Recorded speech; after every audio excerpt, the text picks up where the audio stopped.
Hi, I'm Max, and this is my wife Rachel. And in the summer of 2024, we decided to go all in and buy an old school bus to turn into our new home, along with 20 acres of raw land in the beautiful Pacific Northwest that we purchased sight unseen. Join us as we convert this old bus into our new home on wheels without any prior building experience. This is a 2002 Bluebird TC 2000 78-passenger school bus that we bought off Facebook Marketplace for $4,500. The guy we bought it from had started his own conversion, but quickly realized he was in way over his head. This is what it looked like when we first purchased it. It was a total mess. He installed most of the wooden boards for the ceiling, as well as some of the drywall, and ran some electrical wires. Our first step after fully cleaning up the mess and getting rid of the trash was to assess what he had built and determine what we wanted to keep versus repurpose. Then we placed tape on the floor of the dimensions of our existing furniture to decide what our layout would be like in this narrow space. We found that the bench seat on the left closed in the entrance, while the long bench on the right felt like a waste of space. Because of this, we decided to remove both of them. From what we could tell, he was using this long bench as a cover for the wheel well as well as the electrical box. We knew we would need to cover both, but we wanted a design that would be more practical for the two of us. I've been on top of a school bus before. I haven't either. After a brief break on the roof, we turned our attention to the drywall. Some of the pieces that were previously installed were barely fastened, so we finished them properly and covered up the remaining missing spaces as well. A school bus is not the optimal shape to drywall the way a square room would be, so we had our work cut out for us with some of these areas. It is worth mentioning that drywall is not typically recommended for a school bus conversion because of all the movement and shifting while on the roads. But for our purposes, it will work just fine given that we are not planning on traveling in this bus at all once we park it on our new property. Just finished up all the drywall. It's not pretty. We've never drywalled before, but it's good enough to put mud over. Check it out. We had never drywalled before. We had never done electrical before. We had never installed tile or flooring before. Everything we did on this conversion was a first for us, and we only had 3 months from the moment we bought it to when we had to move out of our apartment and into the bus.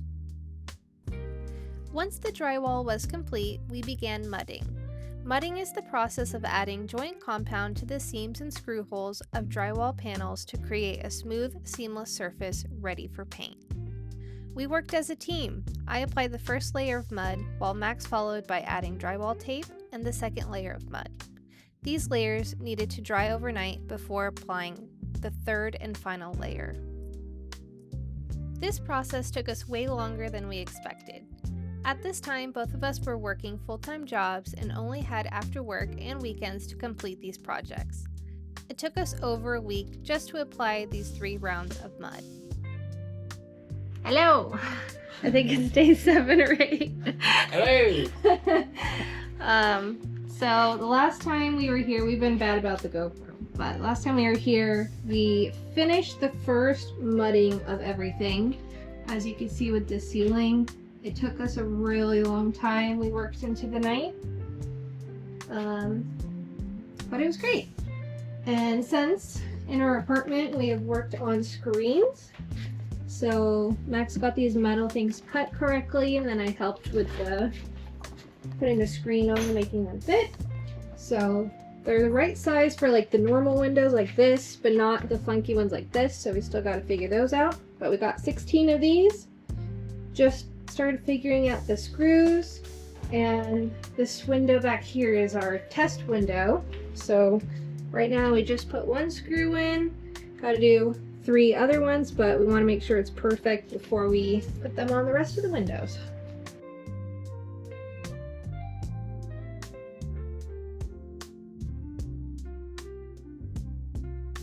Got no screen here, emergency window, screen, screen.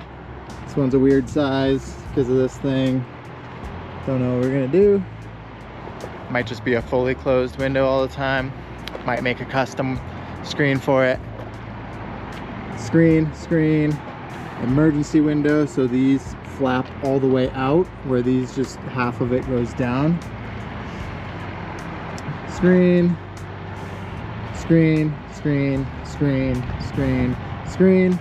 And then this was a weird window. It's kind of protruding, so not sure what we're gonna do about that. Driver window, this part goes over here and this part goes over here, and it protrudes as well, so not sure if we're gonna put a screen on that or just leave it as is for now. But yeah, Bluebird. Then we got a screen, screen, screen, emergency window, screen, screen. We hardly got any footage of us sanding the drywall mud because it was a very dirty job. It was also over 100 degrees outside and probably even hotter in the bus. Just look how covered we were.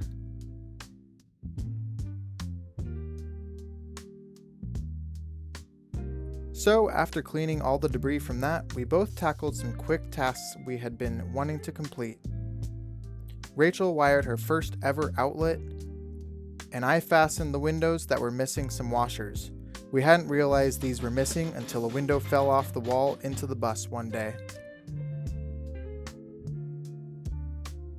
Our next big project was completing our shower. The first step was to paint the area with Red Guard, a waterproofing and crack prevention membrane. Then, we mixed a bucket of mortar to stick the tiles to. As we mentioned earlier, we were working in 100-degree Fahrenheit heat with no AC unit, so time was very critical from the second we mixed the mortar to applying the tiles on it.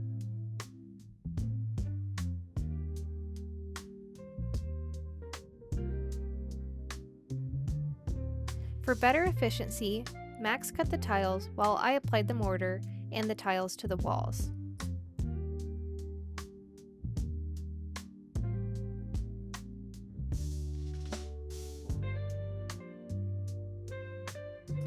Once all the tiles were set, we mixed some coffee-colored grout and used a rubber grout float to fill in the gaps between the tiles. I know this might look easy, but our arms were burning after this.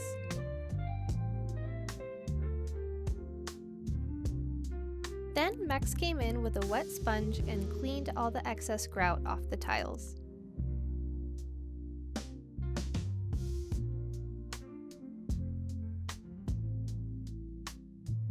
Here is what the shower looked like after its final clean and time to dry. Not bad.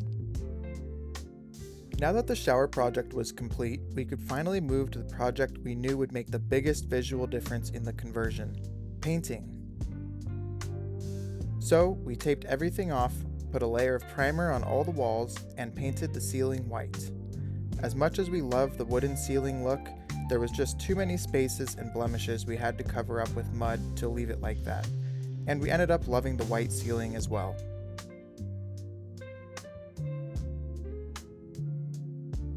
I know this is starting to look very white in here, but don't worry, the star of the show is coming.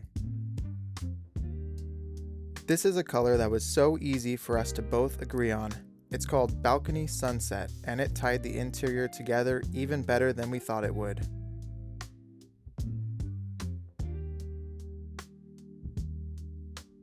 This was maybe the most satisfying part of the whole project because of how big of a difference it made.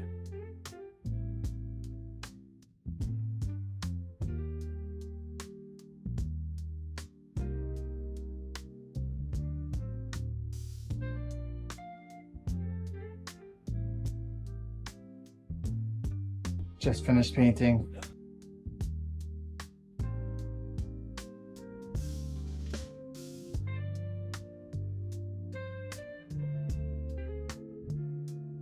What do you think about the color? Let us know in the comments below.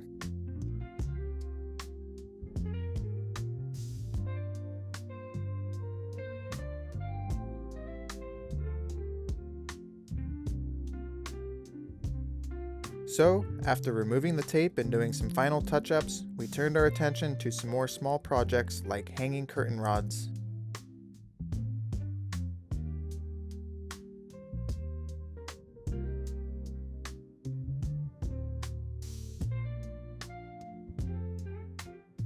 Then installing our closet rod.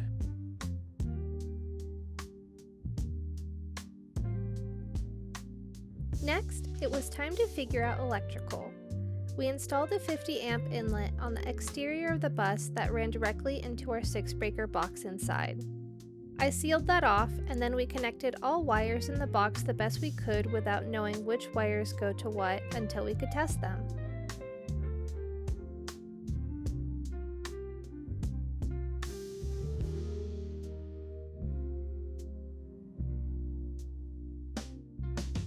We then built a box around the electrical system to protect it, and so we could place our kitchen trash can on top of it so we wouldn't lose this floor space.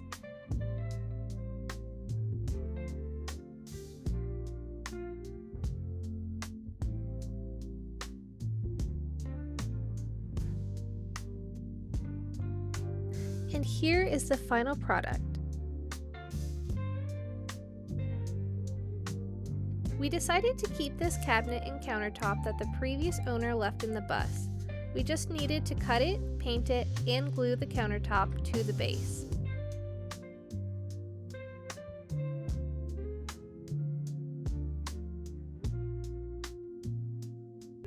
As our move-out date was approaching, Max began flooring. This was another project that really started making this space feel like home. Huge shout out to our good friends Matt and Aubrey, who were replacing the floor in their home and gave us their old floorboards that were still in good condition.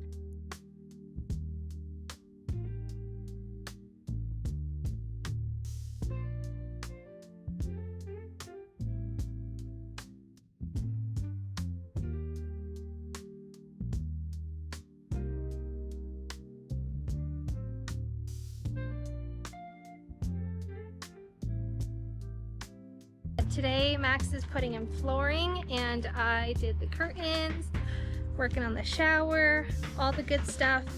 Let me go give you a preview of what Max is doing.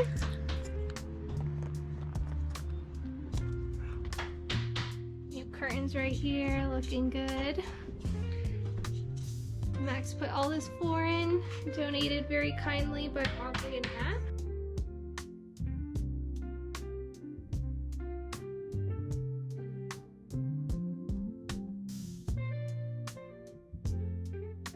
I did end up running out of those floorboards, so we had to buy the most similar ones we could find.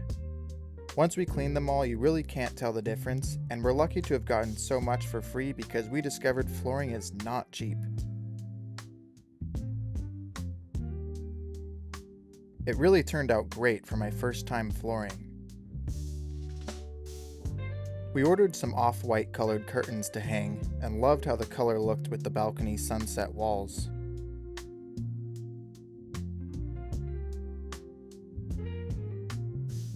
I then spray painted these ugly stairs dark brown to match the floor, and we got a cheap fridge off Marketplace. I did have to cut into the ceiling a bit for it to fit right, which actually ended up holding it in place well while we drove.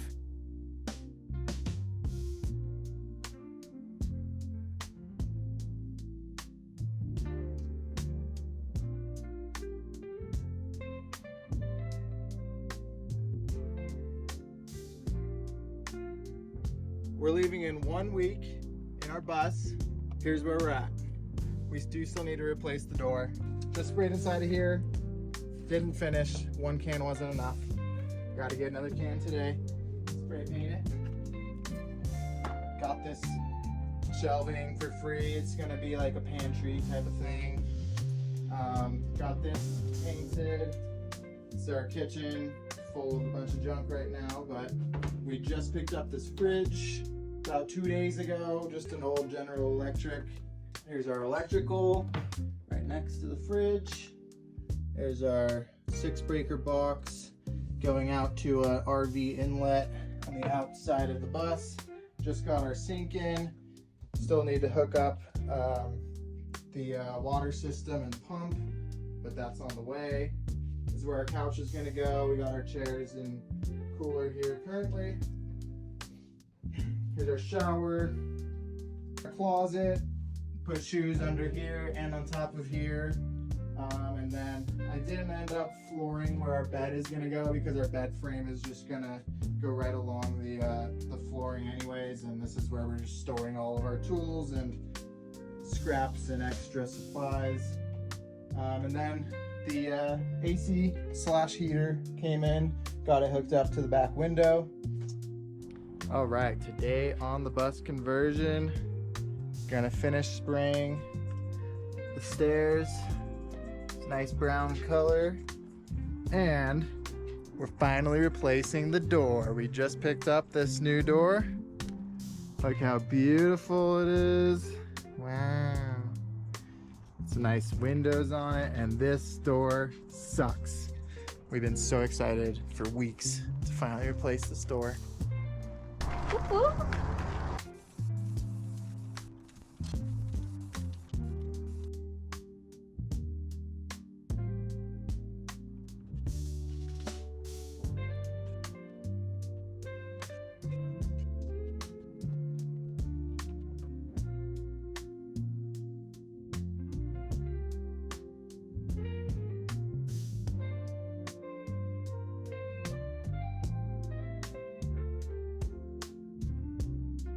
This door was the closest size we could find to fit our frame, but we did still need to take about 1.5 inches off the side for it to fit correctly.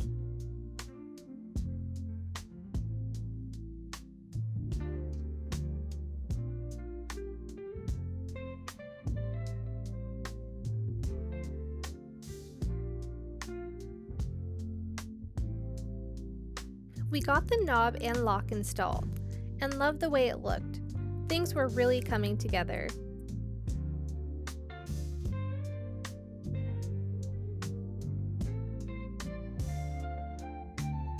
After months of trying to get the bus registered, we finally did it and got plates.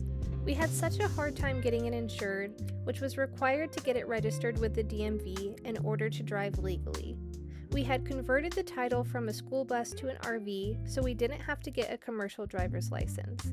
This was a very happy moment for us after facing so many difficulties. If you have any questions about insuring a school bus, ask us in the comments. With only a couple days until move-out day, we needed to test our electrical system with a generator. Big shout out to Tony for helping us understand what we were dealing with. Then it was time to move everything we own out of our apartment and into our new home on wheels.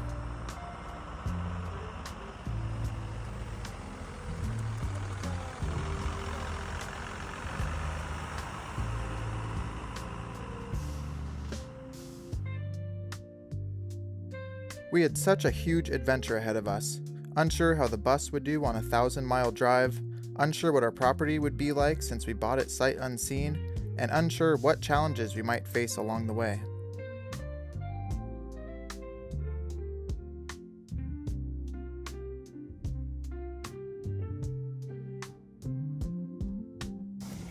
Never filled this up before.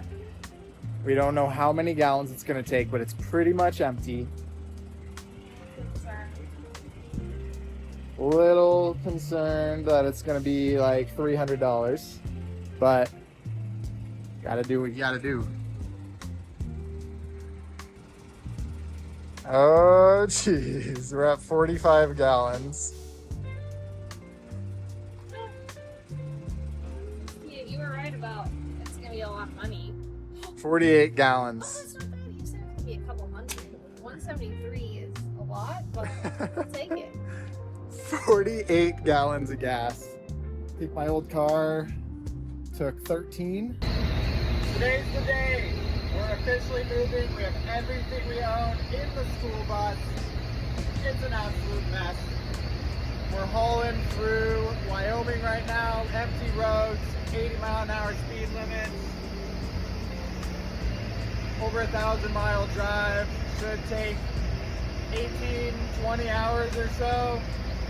Rachel's following me in the car behind, but we're cooking. We were cooking until we weren't. We had a coolant leak and a busted fuel line with about 200 miles to go. A mobile mechanic couldn't fix it in time, so we towed our home the final stretch.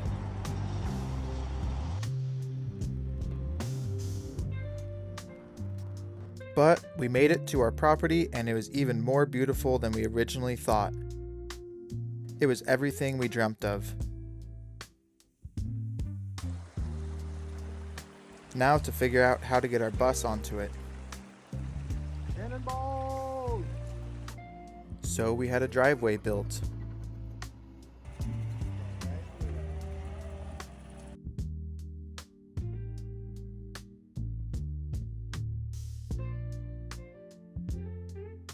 Then we built our first ever structure, a mudroom/shed, and pulled our bus up to it once we replaced the fuel line. You can see that full build on our channel from a couple weeks ago. You can also follow along with more of our journey on Instagram and TikTok.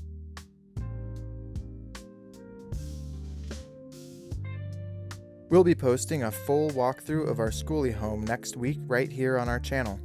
And we'll be building a tiny home here on our new property. So make sure you subscribe to our channel for future videos. Give this video a like if you enjoyed it. We appreciate your support and we'll see you in the next one. Thanks for watching.